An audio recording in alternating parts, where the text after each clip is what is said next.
আমরা এরকম দাঁড়িয়ে থাকলে সুন্দর দেখা যায়। আচারি সাহেব বলেছেন এই মাঠের একটা ঐতিহ্য আছে, জন্য আখরি বলে যান আচরণ শহীদ বসে আমরা নিয়ে যাই।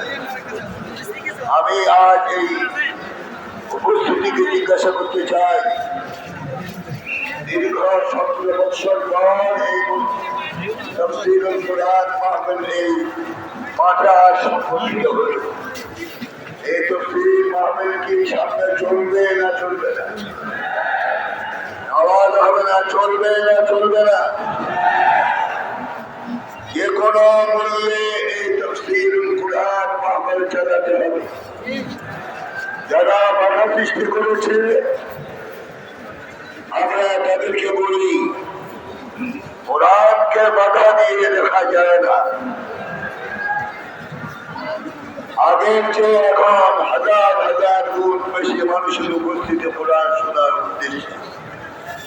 আমি আজ আপনাদের কাছে অনুরোধ করতে চাই, আপনাদের খতিব হিসাবে, এই মাহফিল আমাদের প্রাণের মাহফিল। এই মাহফিলে যিনি আগে তাফসীর করেছেন হযরতুল আল্লামা হযরত